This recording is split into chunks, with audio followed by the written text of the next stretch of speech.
Well, we're coming to the closing chapters of the Gospel of John now, in these final chapters from chapter 18 through to chapter 21, which provide the climax to the ministry of Jesus with his arrest, his trials, his crucifixion, and his resurrection. And you see an outline on the slide there of this section from chapters 18 and 19 that begins in verses 1 to 11 of chapter 18 with the arrest of Jesus in the garden. And then verses 12 to 27, we have Jesus being brought before the Jewish authorities, the high priests and the Sanhedrin, and intertwined with that is the story of Peter's denial. And then we have Jesus' appearance before the Roman governor Pilate from chapter 18, verse 28 through to chapter 19, verse 16. And then the account of the crucifixion, the death, and the burial of Jesus in chapter 19, verses 17 to 42. This evening we'll be looking at the first section there, the arrest of Jesus in the garden, and then just the first part of the second section of chapter 18, verse 12 down to verse 18 is where we will be covering this evening. So I want to begin here in John chapter 18, and we'll read verses 1 to 11. When Jesus had spoken these words, he went forth with his disciples across the Kidron Valley, where there was a garden, which he and his disciples entered. Now Judas, who betrayed him, also knew the place, for Jesus often met there with his disciples. So Judas, procuring a band of soldiers and some officers from the chief priests and the Pharisees, went there with lanterns and torches and weapons. Then Jesus, knowing all that was to befall him, came forward and said to them, "Whom do you seek?" They answered him, "Jesus of Nazareth." Jesus said to them, "I am he." Judas, who betrayed him, was standing with them. When he said to them, "I am he," they drew back and fell to the ground. Again he asked them, "Whom do you seek?" And they said, "Jesus of Nazareth." Jesus answered, "I told you that I am he. So if you seek me, let these men go." This was to fulfill the word which he had spoken, "Of those whom thou gavest me, I lost not one." Then Simon Peter, having a sword, drew it and struck the high priest's slave and cut off his right ear. The slave's name was Malchus. Jesus said to Peter, "Put your sword into its sheath. Shall I not drink the cup which the Father has given me?"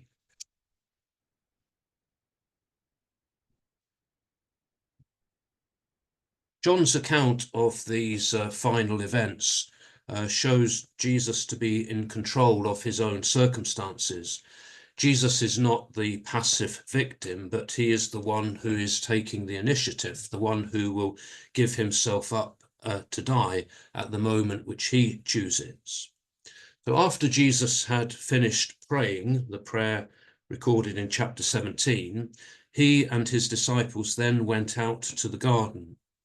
John does not use the name Gethsemane, but we know from Matthew and Mark that it was Gethsemane that Jesus went to at this particular point.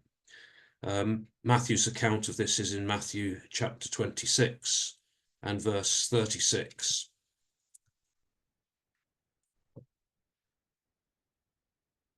Which says, "Then Jesus went with them to a place called Gethsemane, and he said to his disciples, 'Sit here while I go yonder and pray.'"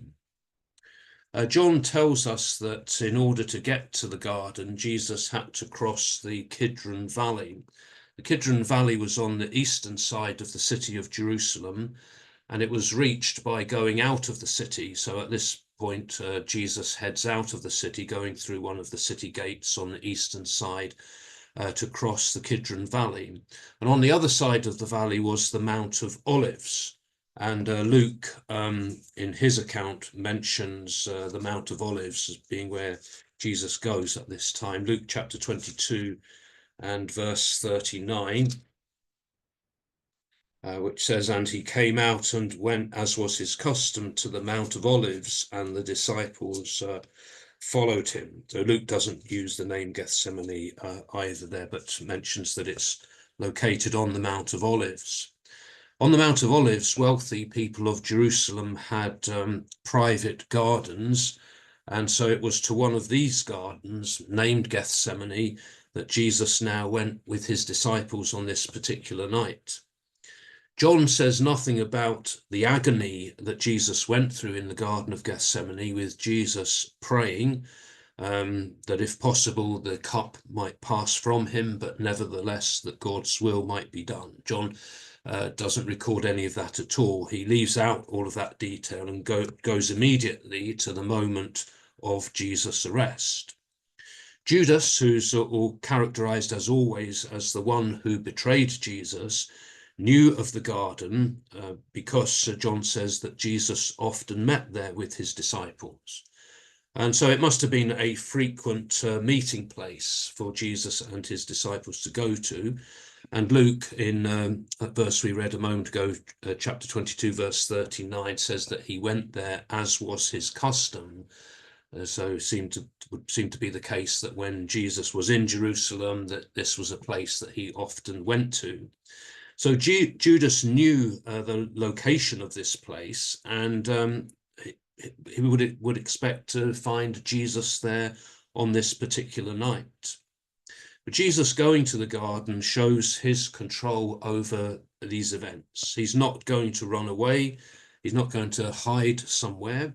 He's not trying to avoid arrest, but he continued to go through the things that he normally went through and go to the places that he usually went to, knowing that he could be easily found there by those who are wanting to arrest him. Judas now arrives in the garden, and he comes with a band of soldiers and also with some officers from the chief priests and the Pharisees, and they come with lanterns, torches, and weapons. When John speaks here of a band of soldiers, he's referring to Roman soldiers, and he uses the word for a cohort. And a cohort was usually a group of about 600 soldiers, although we need not suppose that as many as 600 soldiers would have gone to arrest Jesus, but perhaps a detachment from that cohort. Even so, there was probably quite a large number of soldiers who were present, and Matthew in chapter 26 verse 47 describes it as being a great crowd. So a lot of people had come out for this. The officers who were sent from the chief priests and the Pharisees would have been the temple police, and the religious authorities had their own private police force to keep order in the temple. So there's a group of soldiers, Roman soldiers, and there's this group of temple police who have come as well. And they came equipped with lanterns, torches, and weapons, so they were ready for trouble, ready if necessary to search for Jesus. In Luke chapter 22 and verse 52, Jesus comments on how they have come, and he asks them, "Have you come out as against a robber with swords and clubs?" Is it as if you're coming to hunt down a robber that you've come prepared in this way? John mentions here that Jesus knew all that was about to befall him there in verse 4, something which has been mentioned earlier as well in chapter 13, verse 1. We were told, now before the feast of the Passover, when Jesus knew that his hour had come to depart out of this world to the Father. And then in verse 3 of chapter 13, Jesus, knowing that the Father had given all things into his hands and that he had come from God and was going to God. And then also later on in chapter 19, verse 28, after this, Jesus, knowing that all was now finished, said, to fulfill the scripture, "I thirst." So Jesus knew what was going to happen to him. He knew what was about to happen before it actually happened. So nothing that happened would take him by surprise. Judas' kiss, the agreed signal to identify Jesus as the one to be arrested, is not recorded by John. John makes no mention of it, although we do have it recorded by Matthew in chapter 26, verses 48 and 49. But instead, Jesus came forward to this group who've come for him to ask them, "Whom do you seek?" And they reply, "Jesus of Nazareth." Jesus then identifies himself as the one they're seeking. "I am he," he says. And then John notes the presence of Judas here. Judas, who betrayed him, was standing with them. So Judas has identified himself with the enemies of Jesus. He's with the ones who have come to arrest Jesus. So it's made clear whose side he's on.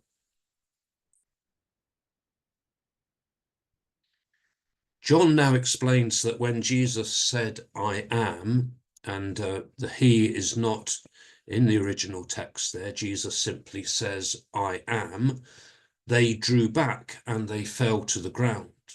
In saying "I am," Jesus was using the language of deity, as he had done back in chapter 8 and verse 58, where he said, "Before Abraham was, I am."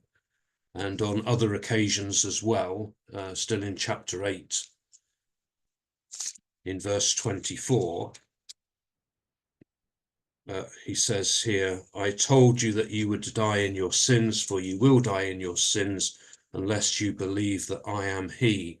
Again, the he there has been added. It is unless you believe that I am, is what John actually records. And verse 28, "So Jesus said, when you have lifted up the Son of Man, then you will know that I am he, or you will know that I am, that I do nothing on my own authority." The reaction of the group here in drawing back and falling to the ground is one of surprise, awe, and terror. They did not expect Jesus to come forward in this way. They've gone ready to look for him with their weapons and their torches. But here Jesus has come forward and identified himself. And then for him to use that term, "I am," caused them to recoil back from him. Again, it shows to us how Jesus is in control of this situation, that he puts himself forward there. It would seem then that they had been taken completely by surprise by this, and for a moment they didn't know what to do. So Jesus repeats his question, "Whom do you seek?" And they repeat their reply, "Jesus of Nazareth." And Jesus now shows his concern for his disciples, that since it is Jesus that they are looking for, then they have no reason to hold his disciples. So in verse 8, he says to them, "I told you that I am he, so if you seek me, let these men go." These men have nothing to do with this. If it's me you're looking for, then these other men, let them go.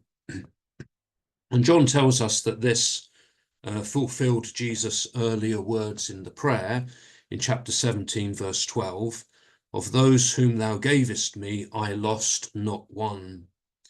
Jesus knew that the arrest of his disciples, if they were to be arrested too, that would really be too much of a test for their faith. So in showing this concern for their physical well-being, saying, "Let these men go," then he's seeking to protect them spiritually.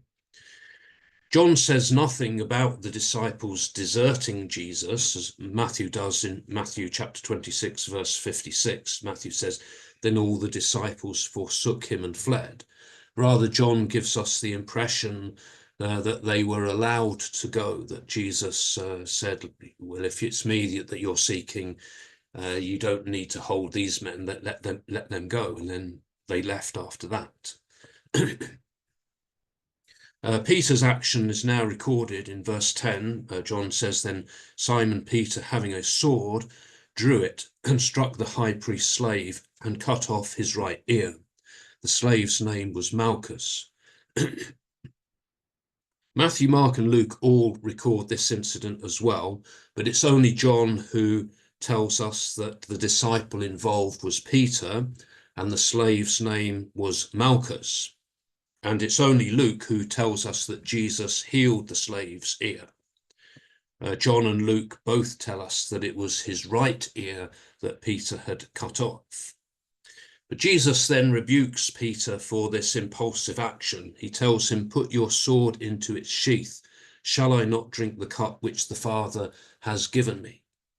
Peter's action had been inappropriate. Jesus was not going to resist with any kind of physical force or violence. If he had wanted to defend himself, then there were other sources of power to draw upon. Matthew tells us in his account, Matthew chapter 26 and verse 53, what Jesus said here. Matthew chapter 26, verse 53. Starting in verse 52, Jesus says to Peter, "Put your sword back into its place, for all who take the sword will perish by the sword. Do you think that I cannot appeal to my Father, and he will at once send me more than 12 legions of angels? But how then should the scripture be fulfilled that it must be sown?" So this wasn't appropriate for Peter to take this action. There wasn't to be a fight. But this was how it was meant to be.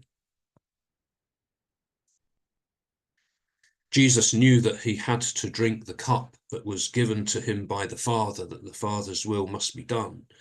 So Peter's action is in conflict with Jesus' purpose of voluntarily laying down his life.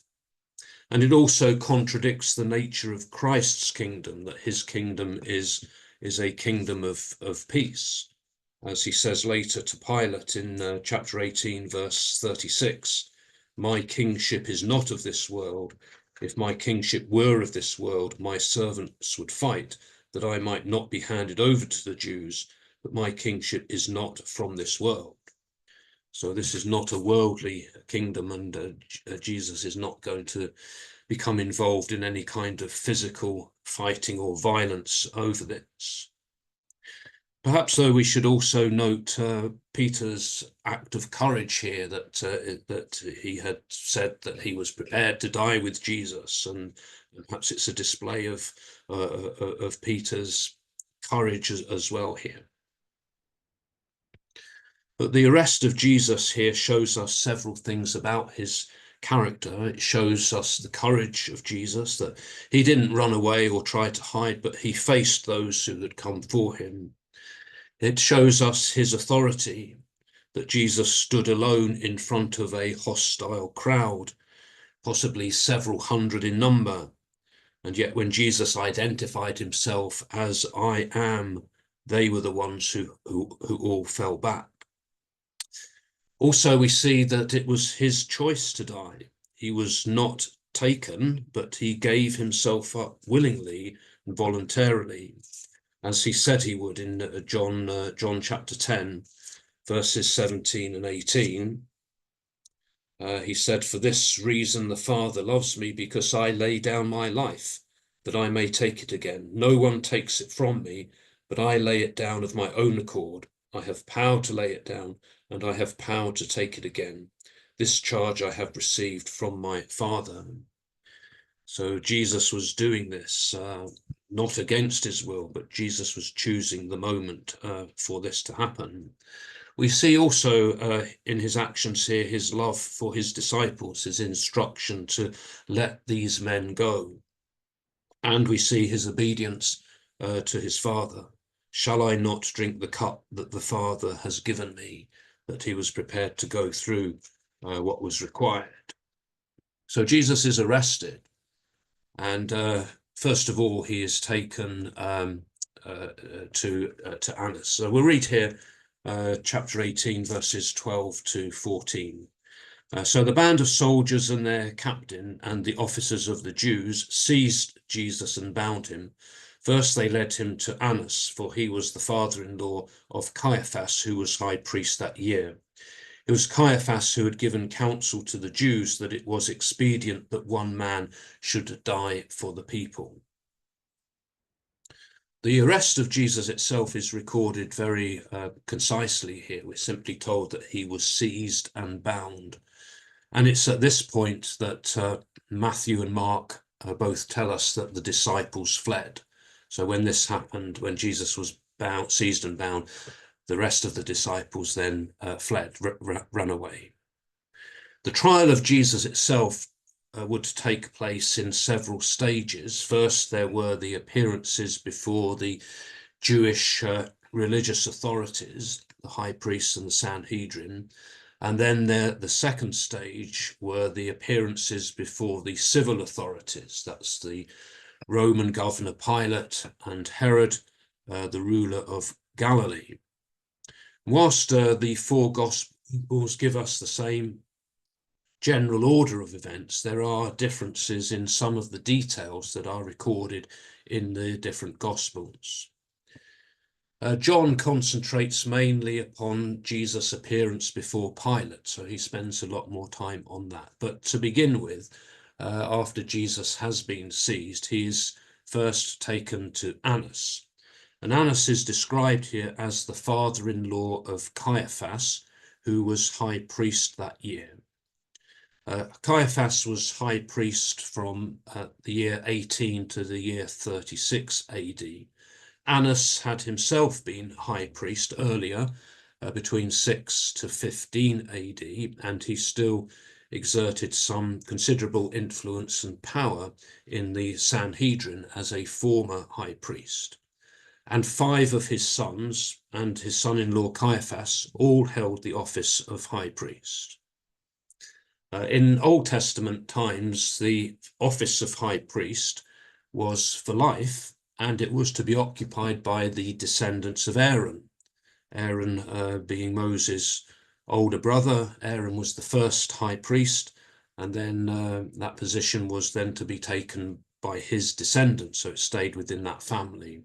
But by New Testament times, it had become more of a political office, and the high priests were being appointed and deposed by the Romans. The office would often be gained by bribery.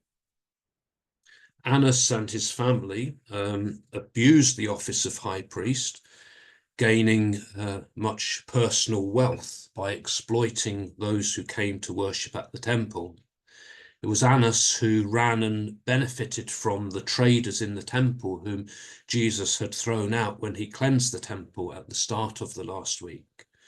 And what the Jews themselves thought of Annas is revealed in a passage in the Talmud.